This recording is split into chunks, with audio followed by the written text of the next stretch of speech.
Et salut YouTube, c'est Cornichon et je vous retrouve aujourd'hui Aprilia Tuono V4 Factory 2022 de JB. Et d'ailleurs il y a Flav et JB qui m'accompagnent aujourd'hui. Donc on va essayer ça tranquillement. Et puis comme d'habitude je vais vous donner mon ressenti. L'avantage là c'est qu'on a toutes les machines qui sont sorties ensemble. C'est limite un comparo aux presses là. On a les 3 Super Roadster 180 chevaux du marché. Bon, ça va être sympa aujourd'hui. Allez, c'est parti.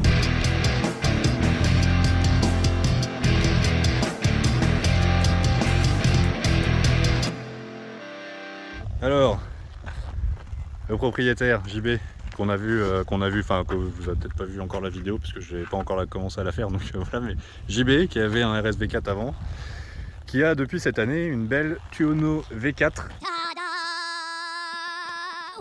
Factory 2022, donc les tout derniers modèles. Donc Factory, c'est Öhlins, c'est ça principalement? Principalement c'est Öhlins et donc la coloris. Le coloris, ouais. Donc voilà, c'est une RSV4 déshabillée. On a le top, on n'a pas les Stilema mais c'est du M50, ça va très bien. Des Öhlins qui vont très bien aussi, avec le petit V4 marqué ici, la petite touche, petit plus Periglioni. Donc voilà, une belle moto. Qu'est-ce que tu peux nous dire JB? Pourquoi tu as pris ça? Donc déjà, la fatigue. En road trip, le RSV4, ça devenait impossible pour moi. Ouais. Et donc j'ai toujours roulé en hyper sport. MV Agusta, RSV4, ZX7R, 748. Premier vrai roadster, hyper sport aussi, du coup, parce que c'est... Ouais, c'est plus vraiment un roadster quoi. On se rend compte que c'est, comparé aux deux autres, on se rend compte que c'est le plus sportif au niveau de la position. Ouais, clairement. Sur cette machine là, comparé au SV4, la magie vient surtout des suspensions. Hein. Top, ouais. Les suspensions pilotées c'est de la magie noire pour moi.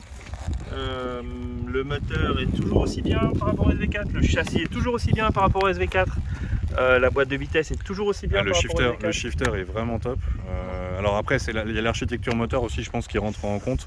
Parce que le V2, forcément, ça cogne un peu plus, etc. Il y a plus de couple. Le V2 doit avoir certainement beaucoup plus d'inertie. Le V4, ça rentre, mais que ce soit chez Ducat, d'ailleurs, sur les V4 que j'ai essayé, ou ici, là, ça rentre comme dans du beurre.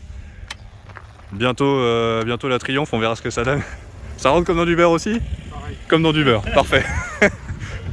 Il n'y a que moi qui suis obligé de faire le bourrin avec au rétrogradage quoi. Mais bon. La première m'a surprise sur la tienne. Ah la première, mais voilà. Je me suis dit, dis donc, qu'est-ce qui se passe? C'est une boîte de tracteur. C'est ça. Et en fait avec l'huile chaude ça va un peu mieux quand même. Ouais, ça va mieux. Ouais. Mais ouais, effectivement le shifter là-dessus c'est quand même... Alors, la boîte est très légère, ce qui fait que passer le neutre des voies c'est un peu compliqué. Ouais. Donc, mais sinon, ouais, mais c'est une question d'habitude ça. Voilà, c'est une question d'habitude. Et puis en même temps c'est fait pour rouler, c'est pas fait pour être au neutre. Voilà, je le passe quelques mètres avant de m'arrêter en fait sur l'élan et il passe très bien. Et c'est un petit... Et c'était déjà le cas sur le RSV4, c'était déjà pareil, trouver le neutre sur le RSV4 c'était déjà compliqué. On peut faire peut-être montrer un peu le compteur, parce que hop, la petite cinématique. Be a Racer. Alors on a Ready to Race, Be a Racer et c'est quoi toi? Salut Flav. Ah! Toi c'est Salut Flav. Ok, c'est bien aussi. Mais bon, du coup pour moi c'est moins bien parce que Salut Flav à moi, voilà, ça va moins le faire. Non mais voilà, on a un compteur assez complet JB, je sais pas si tu as des trucs à montrer en particulier. Donc le mode sport. Voilà, donc on change les modes avec le mode avec un seul clic, on change, donc là il y a le user et il y a le tour. Ouais, tour donc, sport, ce que je vais utiliser moi de toute façon sur l'essai. Ensuite ici, tout a été concentré aujourd'hui sur ce petit pavé à flèche. Yes. Et là à partir de là on a tous les modes. Donc chaque mode, par exemple l'Aprilia traction control, la façon dont la gestion moteur, le braking, l'ABS et le launch control. Okay. Et donc après il y a la gestion du téléphone, la gestion de la musique. Donc sur cette machine, il faut savoir qu'aucun tunnel d'origine n'a le pack Bluetooth. Donc sur cette machine, j'ai fait rajouter le Bluetooth et le port USB, qui sont des options qui sont pas très chères mais qui sont méconnues de cette machine-là et en général elles sont pas c'est bon à savoir. Ouais. À savoir que sur l'ancienne Factory c'était d'origine dessus. Ok. Donc voilà. Donc le menu est très simple, hein. Il n'y a pas 1000 trucs. Hein, voilà. On rentre ça et une fois qu'on est là, on peut rentrer par contre là dans le sous-menu. Alors il faut que je retrouve la plus long, voilà. Et là à partir de là on peut régler vraiment un peu plus les suspensions. Là, c'est vraiment les modes actifs. Donc là, en fonction de ton accélération freinage, la suspension va réagir différemment. Donc durcir l'arrière, durcir l'avant. Et ensuite, on peut carrément désactiver le mode automatique et passer tout en manuel. Et donc là, dans les modes, eh ben, on peut tout simplement. Après, voilà, comme si on faisait un coup de tournevis. Compression, détente. Eh ben, on le fait directement en logiciel. Donc ça, c'est pas mal. Alors attends, t'as juste compression détente et t'as quand même le. Alors t'as compression détente, compression arrière, détente arrière et l'amortisseur de direction. Et t'as pas la précontrainte? Non, parce que la précontrainte de ressort, obligatoirement, elle se fait automatiquement. Elle se fait pas automatiquement, elle se fait directement sur physiquement le ressort. Il n'y a pas de moteur électrique suffisant. Là c'est juste hydraulique en fait. Oui, tu l'as quelque part d'ailleurs, je sais pas où. Si, bah, tu as le gros anneau qui est au-dessus, ici, et puis donc. T'as un outil, d'accord, t'as un outil spécial. Donc ici, t'as le petit. Donc là, oui, les précontraintes se font de façon classique. Se font pas mécaniquement, comme sur par exemple une GS. Comme sur une GS, comme sur quasiment toutes les BM qui gèrent sauf la RR. Du coup, sauf les petites, parce que c'est trop lourd. Et sauf la RR. Le moteur de la gestion de la précontrainte de ressort, c'est un moteur c'est un gros machin. C'est un grand cylindre, donc tu le vois souvent sur ces machines-là. Et c'est ça. Là, il faut savoir, et d'ailleurs tu l'entends au démarrage de la machine, si tu rapproches le téléphone bien. Voilà. Ce petit titre là, c'est ça qui fait l'hydraulique. Ok, ça marche. Donc voilà. Mais voilà, c'est simple, complet. Alors on a le régulateur de vitesse, mais les poignées chauffantes c'est une option en plus, c'est ça? Elle n'existe pas les poignées chauffantes sur ce modèle. C'est en aftermarket. Ouais, en aftermarket uniquement. Il n'y a pas de poignées chauffantes. Il n'y a pas de poignées chauffantes. Sur les petits trucs qui sont absents sur la machine bizarrement, c'est la température de l'extérieur. Température voilà, c'est tout. Sinon j'ai pas vu. Le shifter est quand même moins joli que sur l'ancienne génération. Avant c'était une grande barre à LED. Là c'est un le shift light. Le shift light. Oui. Okay. Le shift light est moins joli. Sinon c'est les feux dynamiques. Donc en fonction de. Alors oui. Signature lumineuse. Ouais, ça c'est sympa. Les dernières générations, les dernières gènes là. Bon alors chez Aprilia ils ont tous la même tête. Ouais. Mais du coup c'est cool. C'est full LED. Là, t'es en mode nocturne, et là t'es en mode jour. Ok. Ouais, de nuit t'as essayé et va bien. Ouais, de nuit ça éclaire vraiment très bien. Bah nickel. Ouais, super machine, je suis très content. En tout cas, merci pour le prêt. Hein, pas de problème. Virement, c'est ça après. Ouais, c'est ça. Okay, ça marche. Non, franchement, c'est une belle machine. On va continuer de rouler un petit peu avec, mais les sensations que j'ai eues. Après, il y a pas. Enfin, comme on disait, voilà, que ce soit celle-là ou celle-là, toutes les machines là, c'est d'excellentes machines. Les hyper rosters là aujourd'hui, c'est compliqué de trouver des gros défauts à ce genre de moto, quoi. Ça va correspondre un peu plus à une utilisation ou une autre. Voilà, moi qui suis grand au niveau position, ça me convient un peu moins bien. En tout cas, je pense pour faire des road trips comme on a fait là, ou sur la KTM, j'étais juste nickel. Après voilà, le châssis va bien, les freins vont bien.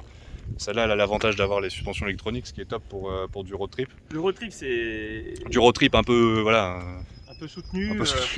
Tu rentres dans un champ un peu de boss et top, tu passes en touring et tout de suite les suspensions.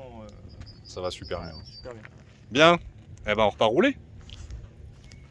Bon alors déjà un truc qui est cool sur la Tuono V4 Factory, c'est ça là. Les petites suspensions électroniques Lins.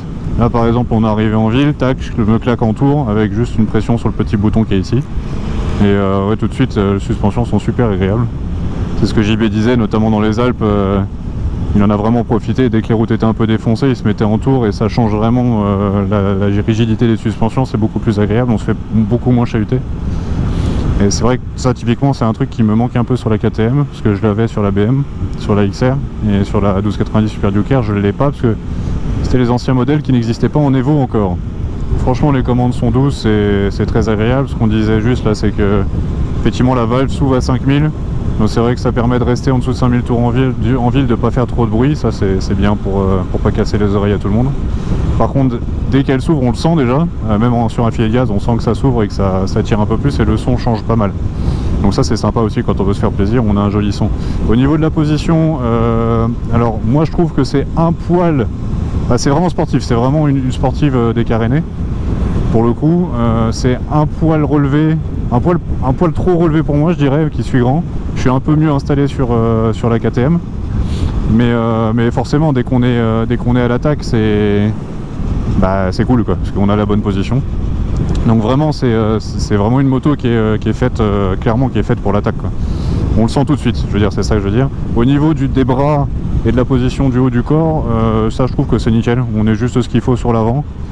Pas trop, juste ce qu'il faut pour avoir un peu de retour d'info. Le guidon et le grand guidon être bien pour la maniabilité, donc non, nickel.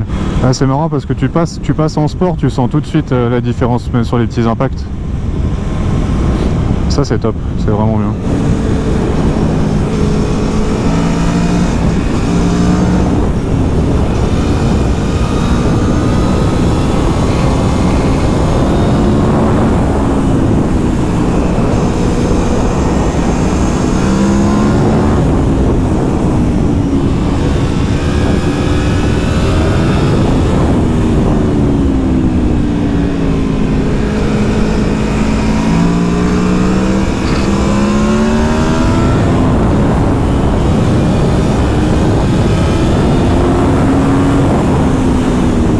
Ah, ça donne envie, hein, des machines comme ça.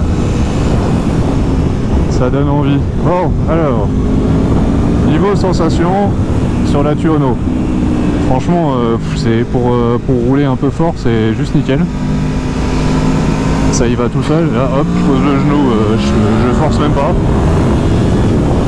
Le shifter, il fonctionne mais d'une facilité. Là, je vais rentrer la 2. Ça, par rapport à la mienne, j'appuie à peine sur le shifter, bim, elle passe. Attention, il y a une petite trace. Là, faut vraiment faire la bonne trace du coup. Parce qu'on a les bandes blanches et la trace de gasoil. Ça passe entre les deux, mais il faut bien viser. Non, franchement, c'est super agréable, quoi. Vraiment super agréable. Ça y va tout seul. On sent. Je sais pas, corrige-moi JB si t'es pas d'accord, mais par contre tu sens que ça va bien quand tu lui rentres un peu dedans. Tu vois, quand tu rentres, j'ai l'impression, hein, quand tu rentres dans un virage sans chercher à pousser ou quoi, vraiment quand tu es en train d'enrouler, j'ai l'impression qu'il y a une petite sensation de flou. Mais quand on commence à lui rentrer dedans, mais quand tu mets du rythme, c'est ultra précis, quoi, et c'est facile. Et de toute façon, c'est un peu comme la KTM. La KTM, elle est un peu comme ça aussi. Quand tu lui rentres dedans, tu vois, ça va. Quand tu prends une courbe, plus sur le filet, ça va un peu moins bien.